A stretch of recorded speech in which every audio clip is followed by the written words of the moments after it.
Alright, welcome back to the channel, everybody. I'm Lady Nyca, and with a reality review. Told you we were bringing back the reviews. Tonight, we are going to discuss last night Season 6 opener for Black Ink Crew Chicago. This is Season 6, Episode 1 and 2. 1, The Future is Female, and the second episode was entitled Proper Excited, I think, some along that line. We're gonna roll these as one because they did do a two-part premiere last night. I'm gonna roll it up in one little bunch. Okay, that's how we're gonna do it. Now, we open up with Ryan saying that his business has truly grown, and at all not all that started out with him is there now, but he pleased with his success. Charmaine, instead of feeling betrayed by the men she called brothers, has branched out, found a new artist, and now has her own business by the name of Second City Inc. Okay? Well, Ryan is riding with his 12-year-old son, Mason. He said he wishes he had more time, but his work schedule won't allow it. But he just focused on being the best parent he can be at this point. Don says 9 Meg feels better than ever now. He misses those who were there, but he can't focus on that. All he knows is right now they're in a positive place, one of the best places they've ever been, and he's happy. Things with his wife and kids are good, and they are what keeps him motivated. Now, he and Ryan going over Ryan's schedule, and baby, that Ryan work hard for his. Yes, indeed, he does. This man goes like maybe taking 3 and 4 flights a day to make sure that he's at these. He be doing events. He be at conventions. He be somewhere everywhere. If you follow him on Instagram, Ryan Henry Tattoo, I think, child, you will see he does a lot, and it's paying off. I mean, he's came a long way in the time since we first came upon him. Now, 4 comes to the shop, and things been good with him lately too. He been working on his music, shooting videos, and he said he and Sophie are no more, but right now he just exploring his options. He living his best life. All right then. We learned Ford was arrested recently for indecent exposure. He was getting some head. Girl, I almost started saying, getting some head, getting some head, child. But the charges got dropped. They just laughing at him, Don and Ryan are about it, because it wasn't too serious of a charge, and plus it got dropped. So, the shade comes when they begin to talk about Charmaine and this new business. Dawn called it Secondary Inc. Don said he is confused at her opening that tat shop. Ryan said he know about it, but who doesn't? Okay, they were joking about don't nobody know about it, right? He said he knew about it, but who doesn't know about it is the public. And them messy producers over there showed Charmaine's following under Second City Inc. to have like a little over 100, and they all find that extremely funny. Now, Don said that Jess is a dope artist, but he not familiar with the rest of the staff. Ryan said he told Charmaine he doesn't condone non-tattoo artists owning shops, and that her response was that she got Jess now. Now, Ryan admits Jess is a dope artist, but adds that they not certain. He don't know about her business savvy. She does well, but what about the business aspect of it all? And they all just basically say they wishing Charmaine well. Now, over to Charmaine's place. They look really good in there. It looked like a nice shop. They had some clientele in there. And she said that she know Ryan been bugging about her running her own tat shop, but says that her and Ryan got 2 different styles of how they run their shops, and it's totally different. Let him do him, and she gonna do her. She got cupcakes or something for the staff, who she says has been working very long and very hard hours, okay? She says she know how to treat people, unlike how they do over at 9 Mag. She thanks them all for hanging with her, and she says that, she likes working in an environment that is free of negative energy. She then announces that Rolling Out will do a feature of their shop, including a photo shoot, right?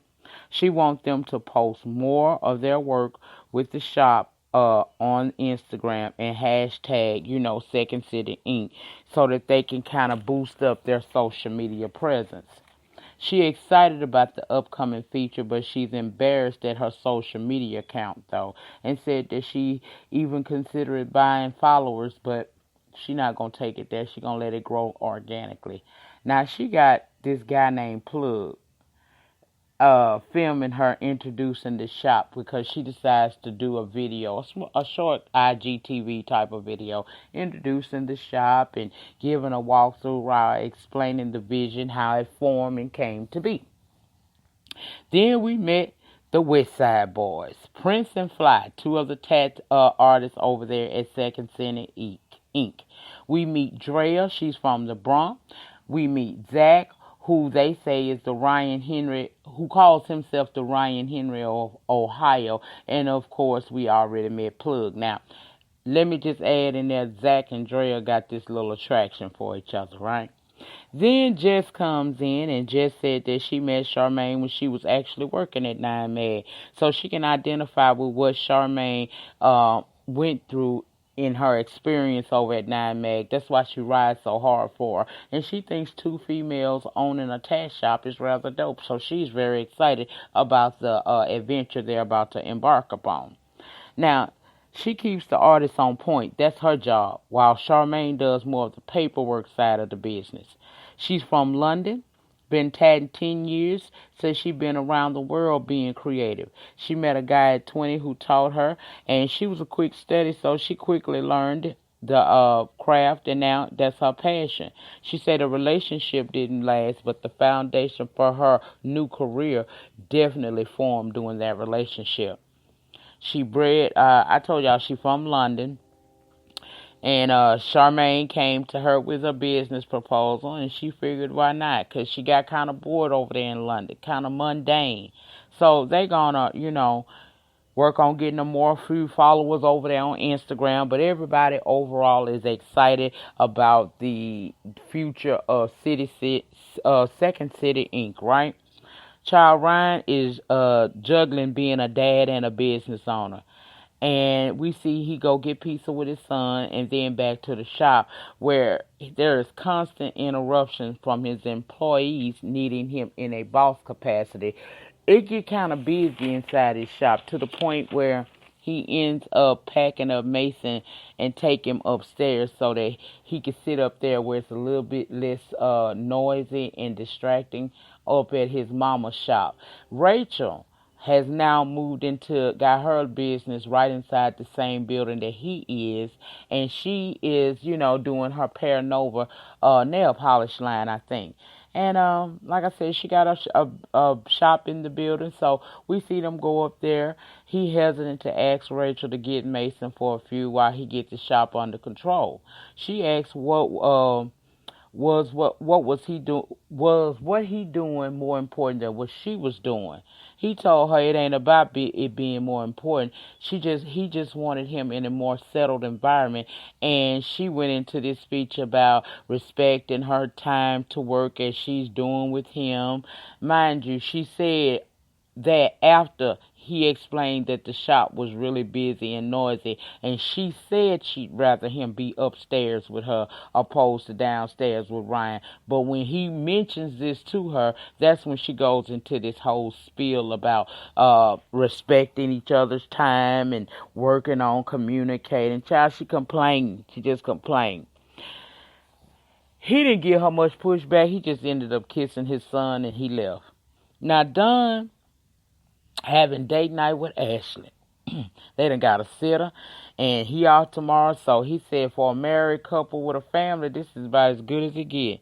Now, the kids are great. They've moved into their new house, and yes, they still plan on renewing their vows in Africa. He said his wife is, she's worth it. He said his life is smooth and he just want to enjoy his date night with her. But when she get there, she deep in thought and he want to know why. Apparently she had a doc appointment that day and a lump that she had years ago right after she had DJ had reformed and it's a little bit bigger. Back when she got her first mammogram, she was alerted about it, and it was okay. But now it's back again, and it's bigger, and she's scared. And she tell him about how she feeling, all the emotional stuff. And he was what he was supposed to be, a real husband. They're supportive, even though he got his fears because he's human. For the most part, he's being that shoulder she can cry on and also that beacon of strength that helps her get through the days that leads up to the procedure and the wait thereafter, okay? Now, it's rolling out spread time, child. And they down there at Two City Inc. They done came through. Charmaine says she got a lot invested in this job. The interviews began. We learned she got an artist from all over to work there. When asked what inspired her to make this move after years with Nine Mag, we learned rolling out. I always have been a very deep supporter of Nine Mag and Ryan Henry. She said it wasn't worth going, she wasn't going to throw them under the bus, but then she said at the same time she got tired of being looked down upon and disrespected. Jess said she likes Ryan work, but, it's room for everybody at the table, so this move is just a move in a positive direction for both of the women.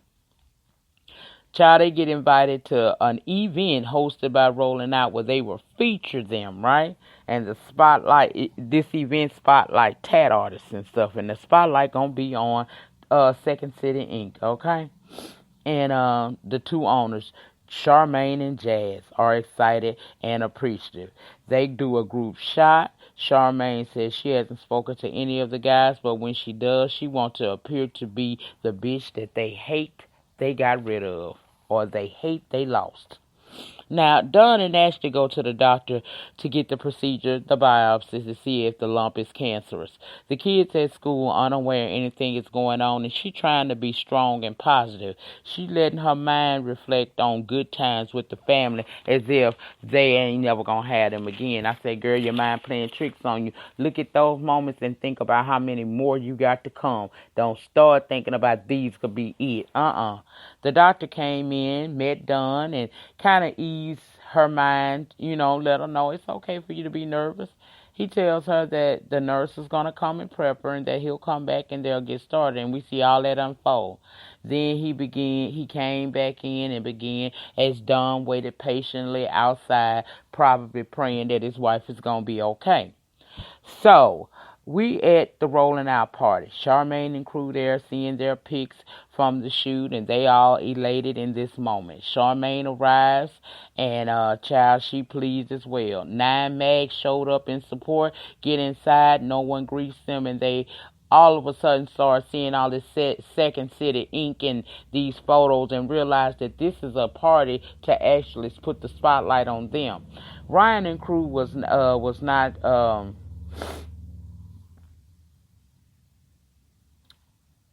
his crew they were basically like, if we'd have known this one was up, we wouldn't have showed up. But they weren't rude. They didn't just get up and leave. They stuck around. So Don said he and Charmaine didn't really put, end in the best light the way they ended. But we see the flashback of it all. And Ryan said he basically don't respect, the grind. She was put on. She don't know what it takes to get here. It took 10 years for him to get where he is. And if he had never spoken her name or put her out there, nobody would know who she is. So for those reasons, he wished them the best, but he don't respect the method to which they're going about getting this so-called fame. Don ends up telling Ryan and 4 about Ashley's lump and the procedure and the 48-hour wait on the results. He said he just as worried as Ashley. He can't imagine life without his kid's mother. Ryan said she gonna be fine and to hang tough, and hey, we a family. We always stuck together, and that's what we gonna keep doing. Charmaine with her new crew, and says Ryan laughed at her when she said she was opening her own shop. But now look at her, and she wonders, should she speak to them? Then she proceeded to go over there to speak to them. She started out all polite and then went into this, they not her brothers. She was the butt of their jokes and they never had her back in general. She said they didn't appreciate her, and she didn't appreciate the fact that they didn't have her back. Basically, she walked away. So that is what she wanted to say. Child, whatever. Just said that it seemed like it was a toxic situation, and she just hopes that it never happens like that over at Second City Inc. To me, I wouldn't have said nothing. I don't care how I feel about it. You doing your thing, they doing their thing. But this is a TV show, so they got to give us what we need, right? Right. Then Don is saying some things to Ryan, and the guy Plug is it. He stands up to say something. He ends up introducing the rolling out lady, who then introduced Charmaine and Jess. And did y'all see Jason Lee from Hollywood locked up in there? I said, Now, Ryan said it wasn't anything against Charmaine. She was a casualty of war, and he wasn't going to let let his business run to the ground because they talking about some friendship. Charmaine is thanking everybody.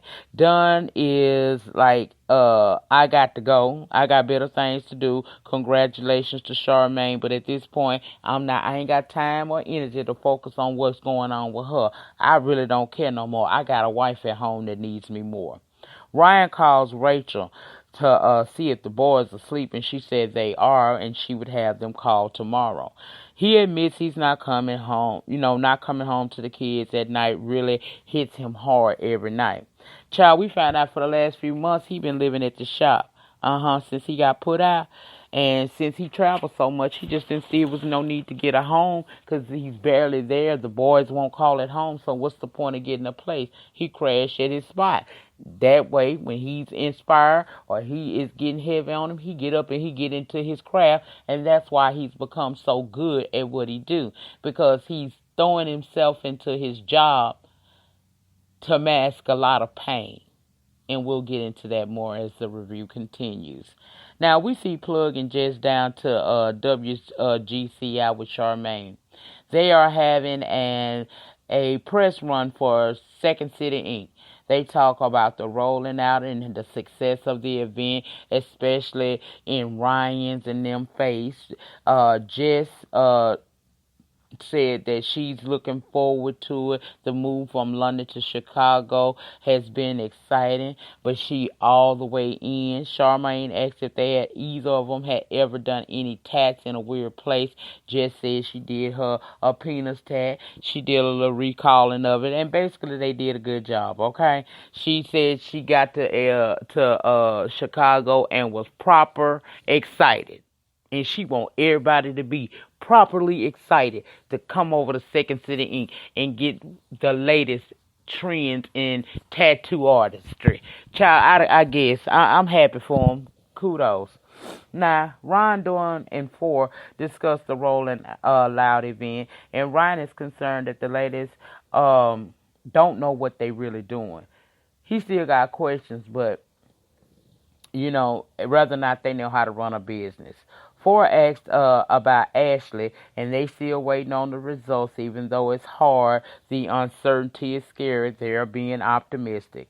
Ryan said he been, on the outs recently. He missed a major family gathering that he normally would be in attendance for, and he know his family is feeling away because they didn't call, but he ain't answering. He been working non-stop trying to find time to be with the kids, and when he do all of that, he ain't got time for nothing else.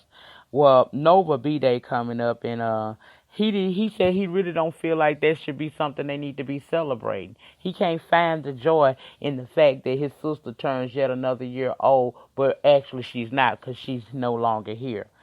Child, he said he'd rather bury himself in work than to deal with it. Now, Charmaine was at home giving Nick breakfast in bed.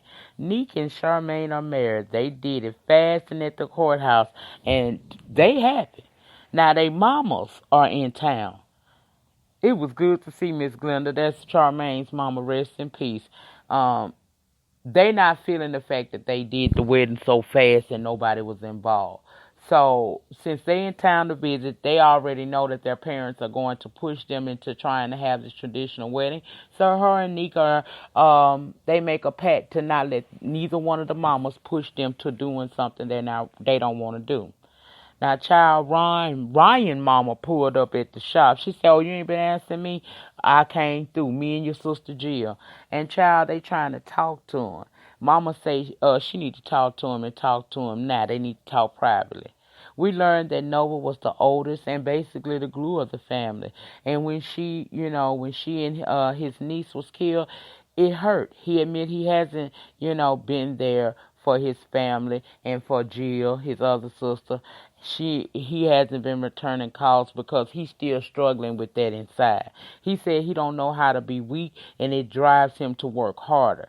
His sister advises that he need to fix what's wrong within. Maybe he needs to talk to somebody. He said he don't have, a home to even come to at nighttime. He said, "I don't have a home with kids. I'm just out here." He said, "But I made that bed and I got to figure out how to get out of it." Then he did something I ain't never seen him. I don't remember him ever doing this. Ryan broke down. And you can tell that this is really starting to affect him because he's never taken time to grieve. And we're going to get into it because we're about to phase into the second part of the review, which is episode 2.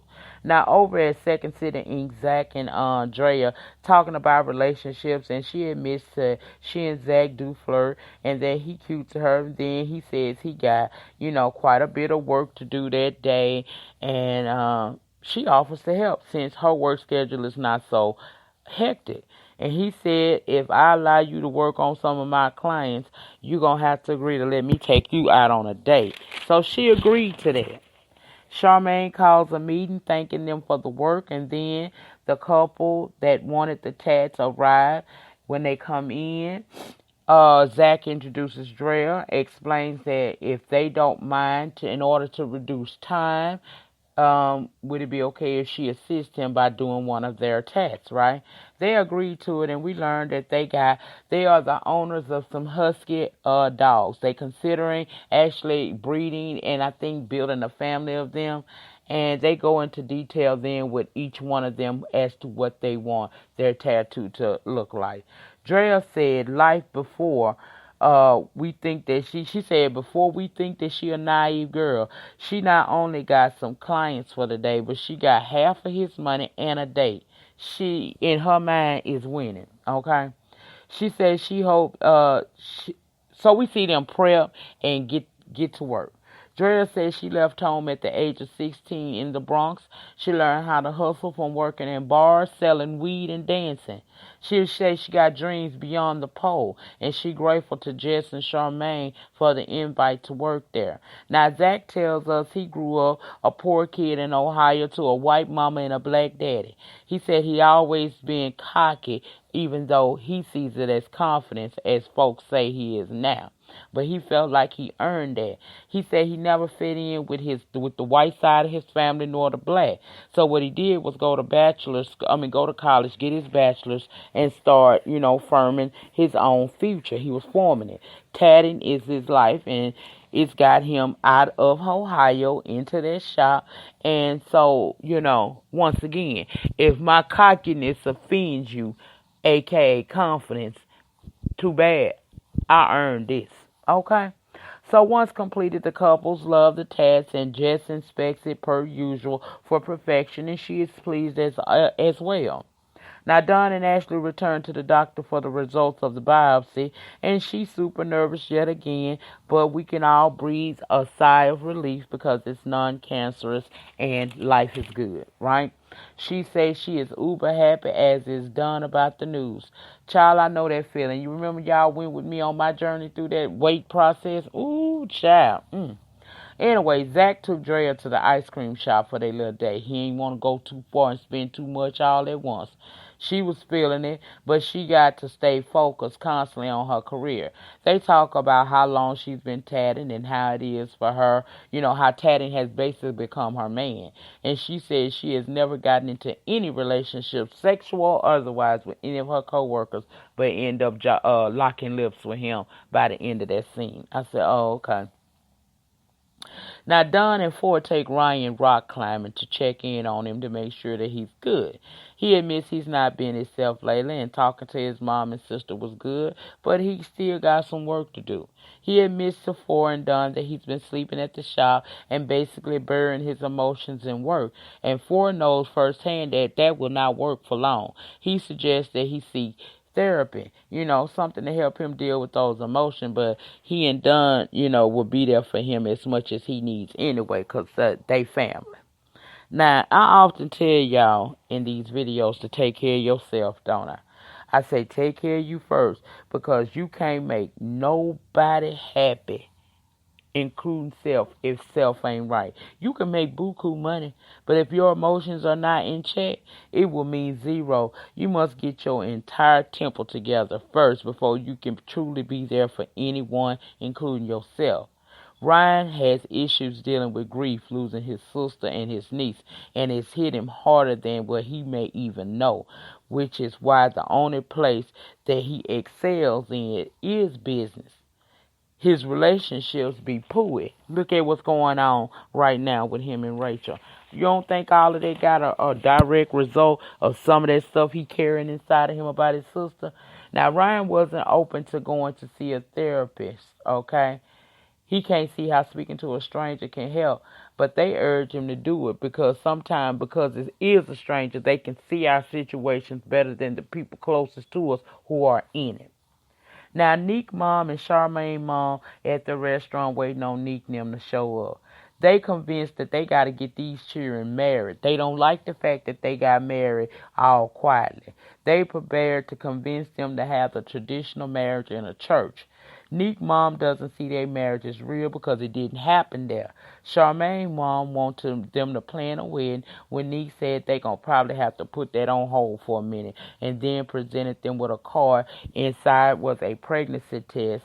Charmaine mama got it immediately and was elated, and that really touched my heart because Mama Glenda got a chance to see her daughter. First of all, she was married, and see her actually in the beginning stages of becoming a mother. And I know that at least got to bring some sort of peace to Charmaine, even though she missing her mama. Her mama left here knowing that she good and she's getting things that she's always wanted. Her business doing well, a husband that love her, and now a baby on the way. It's sad that her mother didn't live to see her baby come to into this world next year in March of 2020, but just the knowledge that Miss Glenda knew that that was all coming for her, and she probably sitting up there in heaven with the rest of the people, just smiling down on her. I like to think that way anyway about my own particular mother, because my mother never met any of my children. I had my children after my mother's death. Yeah, I remember I lost her at 13. So the way I've always found comfort is that I say to myself all the time, she never met them on earth. But my kids, I believe we all come from heaven.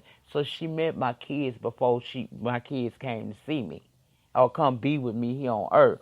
That's how I do it in my head. It just helps me, child. It just helps me. Anyway, Ryan decides to listen to family and friends and go see a therapist. He realized that Ford needed more than them when he was going through his thing, and now he realized he may as well. So even though he's nervous, he goes to see this therapist. He explained why he's there, and then she explains what her part in this healing process can be. So we revisit the most painful moment, which was the death of his sister and niece, and how he became strong for everyone and never showed any weakness. He started tatting a week after his sister's death, never taking a moment to feel or grieve. She asked, was he comfortable taking her back to that time? And we learned it was 10 years ago when he was only 21 years old. He was young and reckless and not doing what he was supposed to, but he didn't want to go back to jail. because his son Mason had been born. He was 2, so he had to step it up, and he had went to his sister and asked her to invest in his vision, and she agreed to do it as long as he was serious. So the morning he was supposed to meet up with her, he actually had stayed out the night before, late drinking, so he didn't meet her until later on that day, later than what he was supposed to. And on the way there, he received a call from his dad saying that his sister had died. He feels guilty that if he had been there, things would have went differently. He could have protected her, even if it meant losing his life or killing old boy. He went in to explain that after the police finished the crime scene, they the ones had to clean up. And by the blood trace, he could retrace what happened in there. From when she got shot to when she dropped the baby to when she tried to get away and get some help and finally dropped to her own death. All of that he had to clean it up. And that's heavy on him. He said he was supposed to have been there, and if he had been there, maybe she wouldn't have died that day. He took on that guilt and he didn't protect her, and he admits he never dealt with that feeling. The therapist said it's a lot, and it's her job to dig it up and help him come to terms with it all. She said if he can't continue to just push, through, but if he's willing, she's willing as well, and they can get him out of that rut that he's in. And I really hope he continues, and he did continue on with that. You just never know what a person is dealing with on the inside. We seen like everything is all right on the outside openly. But you don't, even if you don't know that person on the outside, we visual people. We judge by what we see. But I'm so glad he got a mama that was able to see. It's something about the mamas. I'm telling you, we come with them real ones. I'm talking to the real ones. I don't know nothing about the fake ones. Them real ones, we had that little extra in us that lets us know when our babies ain't right. That mama, she been watching. And she seen that it started to become heavier and heavier on her son. And I commend her. I follow her over on Instagram too. Lovely woman. Very health conscious. Ooh, she got a banging body for a woman of her age. But anyway, I like the fact that she wasn't a mama. She knew something wasn't right with her son. Now for 10 years, and at least 6 seasons of this show, we watched him seem like he was all right. He had it all together. But out of everybody on this show, he probably the one that's hurting the most. Because he been keeping it going for everybody and everything.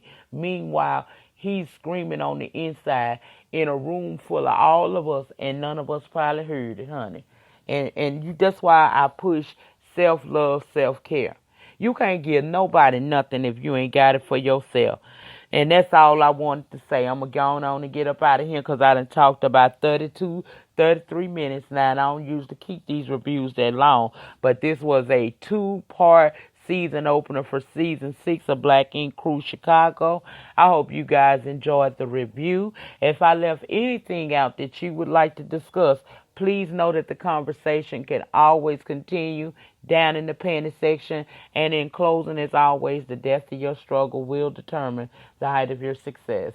In the meantime, in between time, please remember to rate the video. Ratings get me recognized on these good old YT streets. Comment down below in the panty. Let me know what you thought about Season 6 opener and how you feel about this whole situation with Ryan.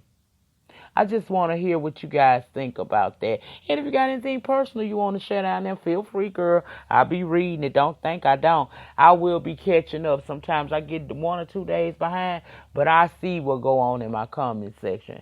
I try hard to stay up to date with you guys, but I fall sometimes, and when I fall, I get behind, and I might be a day behind right now. But I'll be down there, so drop it below if you want to talk about it. If you have not subscribed to this channel or my backup channel, Lady Nyca Live, please go over and subscribe to both channels. The link for the second channel is going to be in that not the pin comment. It's going to be in the description box below the title. You can hit that link, subscribe to both channels, tap your notification bell so that each and every time I drop a video or go live from either channel, you're going to know it if you set that bell to all. And that's it, y'all. Have a great remainder to your Thursday night. I know that I'm fitting to get in front of this TV child and see what they got going on. You know, this was my short work day, so I'm finna get ready to see what these panels is giving tonight. And then I'm going to take my butt to bed. But that's it. You guys enjoy your Thursday night. And I will see you guys tomorrow. We are back on Black Ink Cruise Chicago. I'm out. Peace.